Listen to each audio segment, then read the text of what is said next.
Hello အားလုံးပဲမင်္ဂလာပါ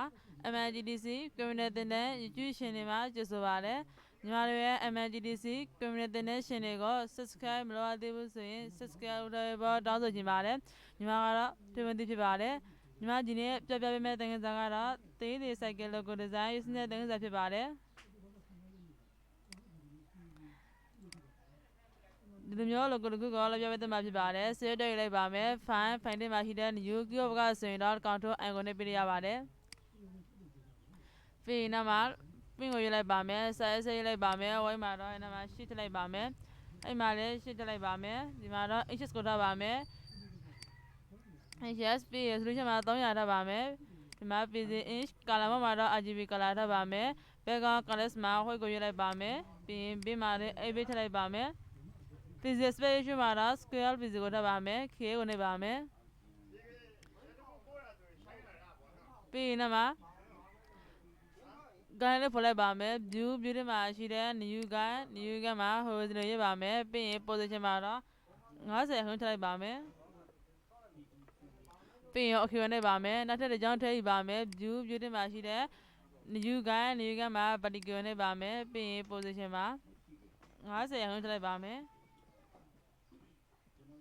okay နဲ့ပါမယ်ဒီမျိုးကိုင်းလေးပြုလုပ်ပြီးဆိုရင်တော့ list 2နဲ့ wait ဝယ်စလိုက်ပါမယ် list 2 keyboard ကဆိုရင်တော့ယူကိုနေပြရပါတယ်ဒီနောက်မှာတော့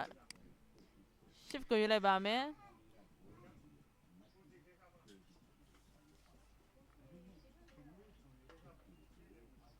ပြီးရင် keyboard က alt နဲ့ shift ကိုပြီး wait ဝယ်စလိုက်ပါမယ်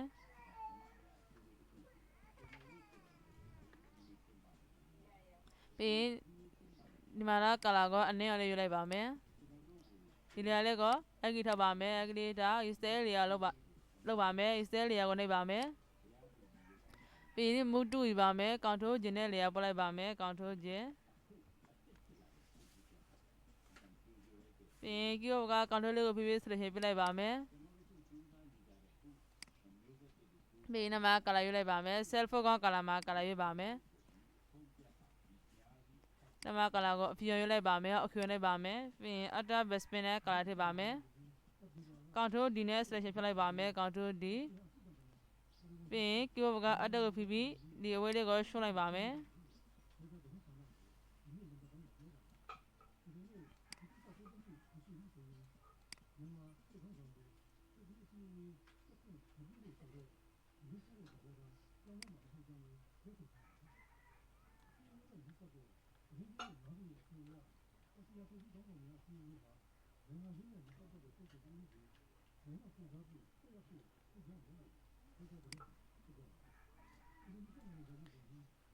ဒီတော့ထည့်လိုက်ပါမယ်ပြီးရင်အမှန်ရှိပြလိုက်ပါ keyboard ကဆိုရင်တော့ enter ခောက်ပြလိုက်ရပါတယ်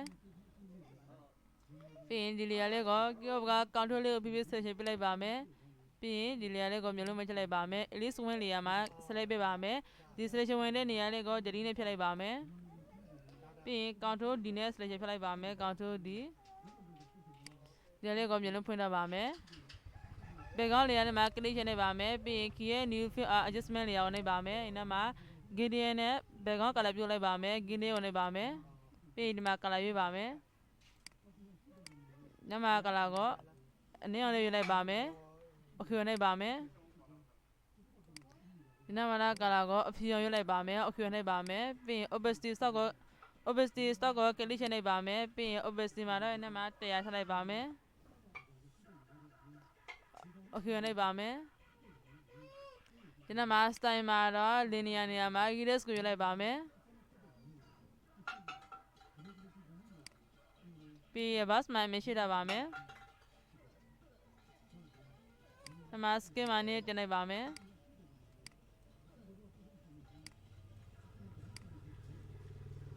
ဒီနဲ့ထည့်လိုက်ပါမယ် okay ကိုနှိပ်ပါမယ်ပြီးရင် elise win copy layer လေးကို select ပြပါမယ်control J နဲ့ layer ပို့လိုက်ပါမယ် control J control လေးကိုဖြည်းဖြည်း selection ပြလိုက်ပါမယ်ပြီးရင်ဒီမှာ color တစ်ခုယူလိုက်ပါမယ်ဒီညွှန်ယူလိုက်ပါမယ် okay နဲ့ပါမယ် outer backspin နဲ့ color ထည့်လိုက်ပါမယ် control D နဲ့ selection ဖြတ်လိုက်ပါမယ်ပြီးရင် control T ကိုနှိပ်ပါမယ် keyboard က control လေးကိုkeyboard က shift key လေးကိုဖြည်းဖြည်းရှုံးလိုက်ပါမယ်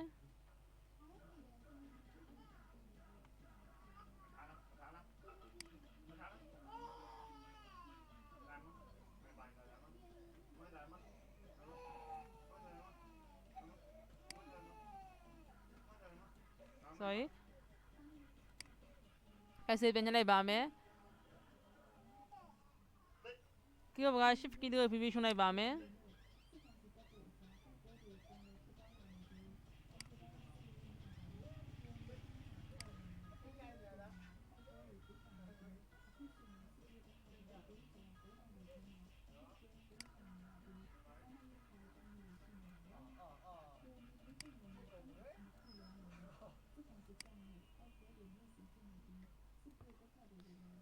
ပြီးရင်အမှတ်ရှိပြလိုက်ပါကီလိုဘကဆိုရင်ဒါ enter ခေါက်ပြလိုက်ရပါတယ်ပြီးရင် control လေးကိုဖြည်းဖြည်းဒီ elise 1 copy 2 0လေးလေးကို selection ပြလိုက်ပါမယ်ပြီးရင် elise 1 copy လေးလေးမှာ select ပြပါမယ် selection ဝင်တဲ့နေရာလေးကို delete နဲ့ဖြတ်လိုက်ပါမယ်ပြီး control D နဲ့ selection ဖြောက်ပါမယ်ဒီနေရာကိုမလိုတော့ဘူးဆိုရင်တော့ဖြတ်လိုက်ပါမယ်မောက်ကိုဖြည်းဖြည်းရွှေ့လိုက်ပါဒီမှာအမှတ်ဘူးလေးမှာဖြတ်လိုက်ပါမယ်ဒါဆိုရင်တော့ပြတ်တော့ပါပြီပြီးရင် elise 1လေးလေးမှာ select ပြပါမယ်အဖက်ထည့်ပါမယ်ကလီထား bleeding option နဲ့ပါမယ်ပြီးရင်တော့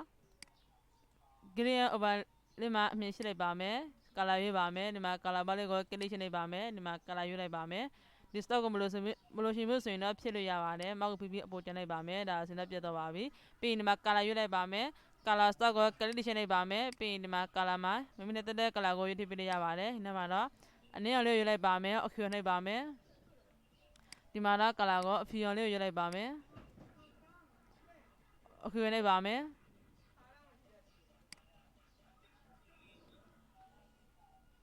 ပြီးရင်အဖြူညှက်လိုက်ပါမယ်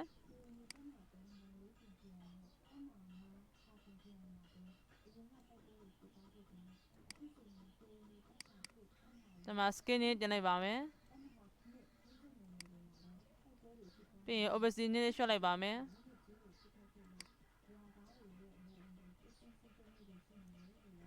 ဒီနေ့မှာတော့ standby လေးနဲ့ရောက်ထားပါမယ် angle မှာတော့60 degree ထားပါမယ်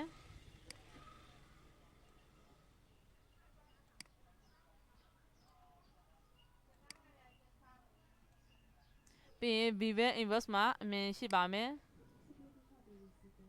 ဒီမှာတော့ depth ကိုနည်းနည်းလျှော့လိုက်ပါမယ်ဒီမှာ style မှာတော့ outer video ထားပါမယ်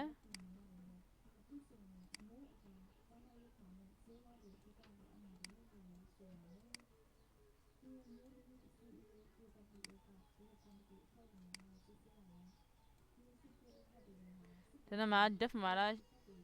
80ထလိုက်ပါမယ်80ပြီးရင် size မှာတော့ဒီမှာ short ထလိုက်ပါမယ် soft မှာတော့ 4 ထလိုက်ပါမယ်ပြီးဒီမှာ shading မှာတော့ angle မှာ60ထားပါမယ်ဒီနေ့မှာလည်း angle မှာ60 degree ထလိုက်ပါမယ်ဒီနေ့မှာတော့ဒီပုံစံလေးကိုရွေးလိုက်ပါမယ်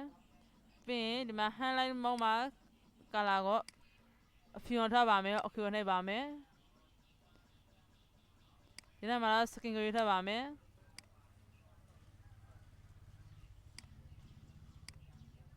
opacity မှာ80 connect ထလိုက်ပါမယ်80 sorry opacity မှာ80 connect ထလိုက်ပါမယ်ပြီးရင် shadow မောင်းမှာတော့ဒီမှာ multiple ရွေးလိုက်ပါမယ်ပြီးရင် color မှာတော့အနည်းအောင်ထားပါမယ်အဖြူနှိပ်ပါမယ်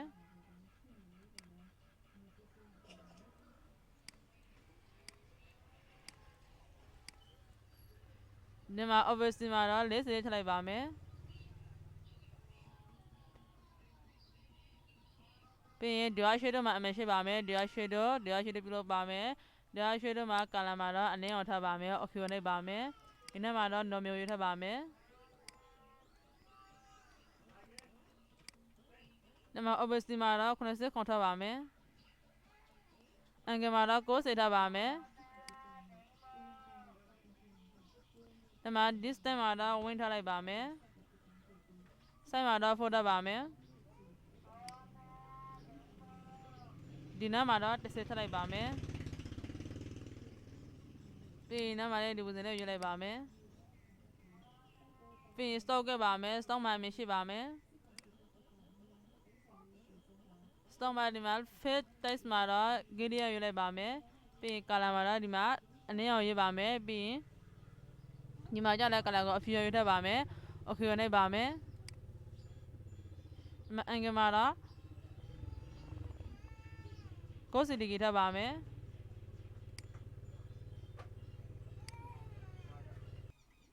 ပြီးရင်နံပါတ် batsman အမည်ရှိလိုက်ပါမယ်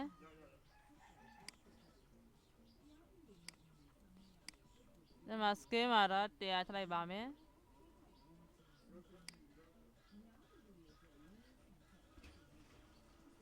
ပြီးရင် okay ဝင်လိုက်ပါမယ်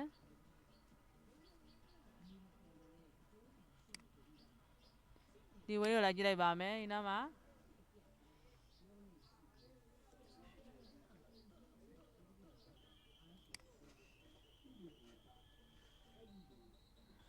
ဒီအဖက်ကကလေးနဲ့ရှင်းလိုက်ပါမယ်ပြီးရင်မှာ inner shade ထည့်ပါမယ် inner shade မှာအမည်ရှိပါမယ်ပြီးရင်ကလေးရှင်းလိုက်ပါမယ်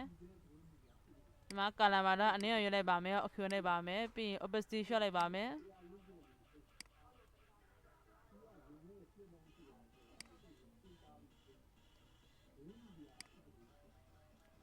opacity မှာနံပါတ်80ထည့်လိုက်ပါမယ်80ထားပါမယ်အင်္ဂလမှာတော့90ဒီဂရီထားပါမယ်ဒီနေ့မှာတော့ short ချလိုက်ပါမယ်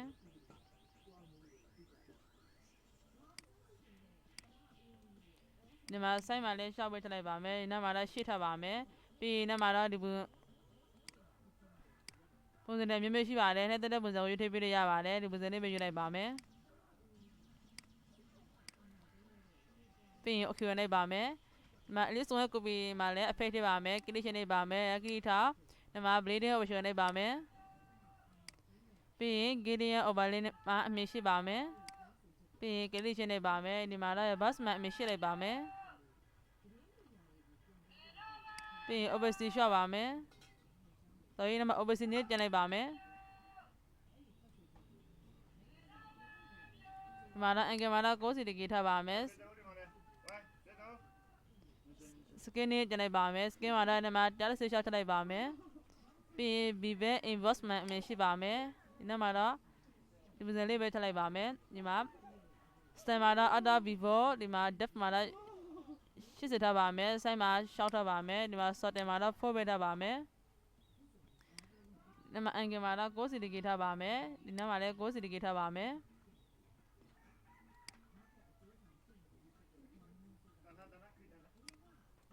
ဒီမှာ opacity မှာ90ထည့်လိုက်ပါမယ်90ဒီနောက်မှာလည်း opacity နဲ့တင်လိုက်ပါမယ်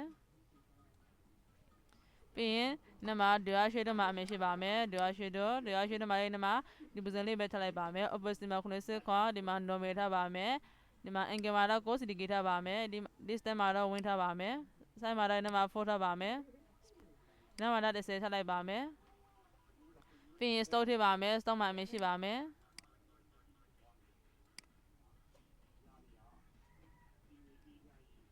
stock မှာလည်းဒီမှာ stock size ကိုတော့ short ထည့်လိုက်ပါမယ် opacity မှာနေတင်လိုက်ပါမယ်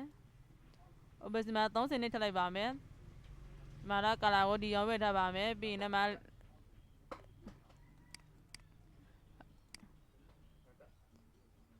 batsman အမည်ရှိနံပါတ် batsman အမည်ရှိထားပါမယ်ပြီးရင် style မှာတော့ linear ရွေးပါမယ် angle မှာတော့90ဒီဂရီထားပါမယ်ဒီမှာ scale မှာတော့100ပဲထားပါမယ်inner shade မှာအမည်ရှိပါမယ် inner shade မှာလည်းဒီမှာ normal ထားပါမယ် color မှာတော့အနည်းရောင်ထားပါမယ် opacity မှာopacity မှာဒီမှာ80ထားပါမယ်ပြီးရင် distance မှာဒီမှာ short ချလိုက်ပါမယ်ဒီမှာ size မှာလည်းဒီမှာ short ထားပါမယ်ဒီမှာတော့ရှေ့ထည့်လိုက်ပါမယ်ဒီမှာ angle မှာတော့90ဒီဂရီထားပါမယ်ပြီးရင် okay ဝင်ထည့်လိုက်ပါမယ်ပြီးရင်ဒီမှာ elite store ယူပါမယ် elite store ကြီးဘကဆိုရင်တော့ U ကိုနှိပ်ပြရပါတယ်ဒီမှာတော့ shift ကိုရွေးထားပါမယ်ပြီးရင်ဒီမှာ key ဘက alternate shift ကိုဖိပြီးအဝိတ်တွေဆွဲလိုက်ပါမယ်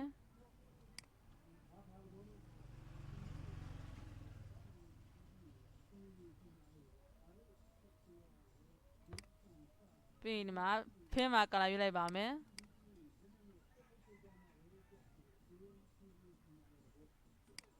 ဒီမှာ color ကိုဒီရောင်လေးရွေးလိုက်ပါမယ်ပြီးရင်ဒီ layer ကိုအပေါ်တင်လိုက်ပါမယ်အကီထားပါမယ် reset layer လုပ်ပါမယ် reset layer ကို click ချလိုက်ပါမယ်ပြီးရင် move to ယူပါမယ်ကီဝဘကအတော့ဖိဖိနေနေရှင်းလိုက်ပါမယ် ပြီးရင်အမှတ်ရှိပြလိုက်ပါကီယောဘကဆိုရင်တော့ enter ခောက်ပေးလို့ရပါတယ်ပြီးရင်မျက်လေးနဲ့အပေါ်လေးတင်လိုက်ပါမယ်ပြီးရင် effective ပါမယ် agree ထားဒီမှာ bleeding option လိုက်ပါမယ် Gideon overlay မှာ color ရွေးလိုက်ပါမယ် Gideon overlay မှာအမှတ်ရှိပြလိုက်ပါမယ်ပြီးဒီမှာ color ရွေးပါမယ်ပြီးဒီမှာ color ရွေးပါမယ် color box ကို click ချလိုက်ပါမယ်ဒီမှာ color ရွေးလိုက်ပါမယ် color မှာဒီမှာအစင်းရောင်ရွေးလိုက်ပါမယ်ရွေးလိုက်ပါမယ်အခုရွေးလိုက်ပါမယ်ဒီမှာတော့ color ကိုအဖြူရောင်ရွေးပါမယ်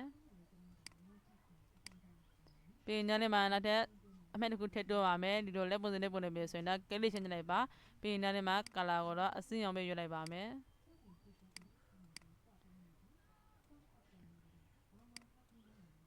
ဒီရွေးလိုက်ပါမယ်အခုရွေးလိုက်ပါမယ်ဒီနောက်မှာလည်းအခုရွေးလိုက်ပါမယ်ပြီးရင် bus မှာမရှိဖြုတ်လိုက်ပါမယ်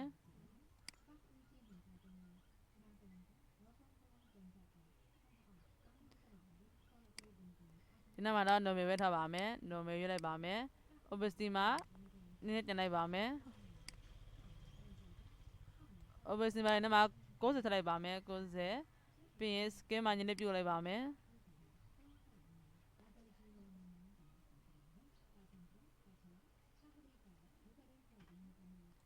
စကင်မှာနံပါတ်100ခွန်ထွက်လိုက်ပါမယ်ပြီးရင် OK ဝင်လိုက်ပါမယ်ဒီဝဲလေးကအပေါ်နေတင်လိုက်ပါမယ်ပြီးရင်နံပါတ်ဒီလည်းနံပါတ် click ချလိုက်ပါမယ် key ရဲ့ new field adjustment တွေကို click ချလိုက်ပါမယ် sorry ဒီနံပါတ် key ရဲ့ new layer နဲ့ layer တစ်ခုယူလိုက်ပါမယ်ပြီးရင် batch တို့ယူပါမယ် keyboard ကဆိုရင်တော့ b ကိုနှိပ်ပြရပါတယ်နံပါတ် self foreground color မှာအနည်းအောင်ကိုယူလိုက်ပါမယ် OK ဝင်လိုက်ပါမယ်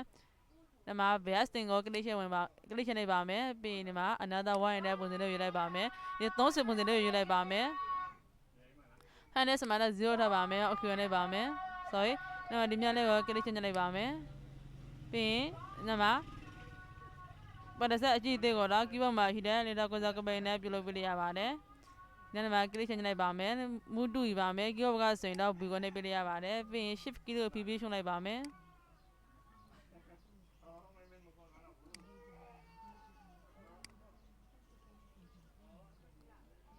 ပြီးရင်ဒီ layer လေးတွေကို keyboard က shift လေးကိုဖြည်းဖြည်း select ပြလိုက်ပါမယ်ပြီးရင် control G နဲ့ group ပြလိုက်ပါမယ်ပြီးရင် layer ဝင် layer လေးကို group ဝင် layer အောက်မှာထည့်လိုက်ပါမယ်မျက်နှာအပေါ်တင်လိုက်ပါမယ် opacity နည်းနည်း short လိုက်ပါမယ်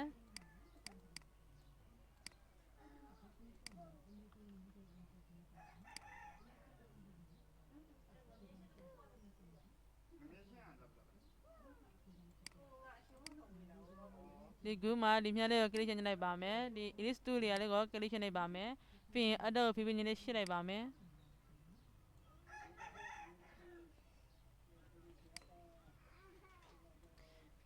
ပြီးရင်အမှတ်ရှိပြလိုက်ပါ keyboard ကဆိုရင်တော့ enter ခောက်ပြလို့ရပါတယ်မျက်နှာနဲ့နည်းနည်းရှင်းလိုက်ပါမယ်နောက်မှာဒီကိုင်းတွေကိုပြန်ဖြောက်ရှင်တယ်ဆိုရင်တော့ view beauty မှာရှိတဲ့ clear ကိုညှပ်လိုက်ပါပြီးရင်မှာစာရေးပါမယ် horizontal တိုက်တူယူပါမယ် keyboard ကဆိုရင်တော့ T ကိုနှိပ်ပြလို့ရပါတယ်ပြီးရင် sound ဖောင်းမှုစံရေးပါမယ်ဒီမှာတော့တန်းလေးယူမှာဖောင်းမထလိုက်ပါမယ်ပြီးရင်ဒီမှာတော့ regular ရွေးလိုက်ပါမယ် sound စိုက်ရွေးပါမယ် sound စိုက်မှာဒီမှာ30 short ထလိုက်ပါမယ်ပြီးရင် color ရွေးပါမယ် font color မှာတော့ နေတဲ့ color ရွေးထည့်ပြလို့ရပါတယ်ဒီမှာတော့အပြောင်ရွေးလိုက်ပါမယ် OK ဝင်လိုက်ပါမယ်ပြီးရင်စာရေးလိုက်ပါမယ်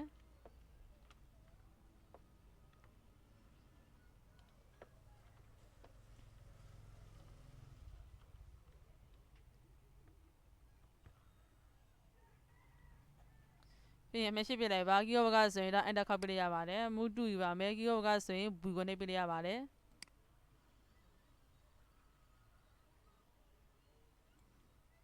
ပြီးရင်ဒီစာသားလေးမှာ stop ထည့်ပါမယ်ဒီမှာ FS ကိုနှိပ်ပါမယ်ပြီးရင် stop ကိုနှိပ်ပါမယ်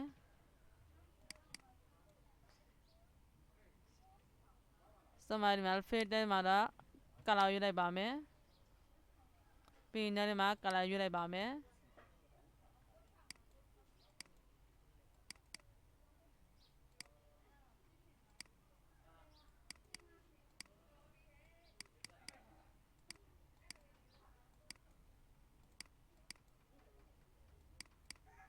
ဒီမှာ color ကိုအစင်းရောင်ရွေးလိုက်ပါမယ် OK လိုက်ပါမယ်ပြီးရင်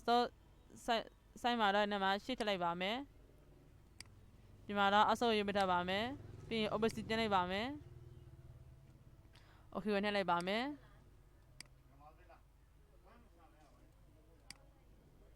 ဒါဆိုတော့ဒီလိုမျိုးသေးသေး cycle ကိုလေးတွေပြောကြလိမ့်မယ်လို့မြင်နေပါတယ်ညီမရဲ့ဒီသင်ခန်းစာကိုကြမ်းတက်တယ်ဆိုရင်တော့ like and subscribe လေးလုပ်သေးပါဦးနော်ကြည့်ရှုပြီးတော့တဲ့အားလုံးကိုကျေးဇူးတင်ပါတယ်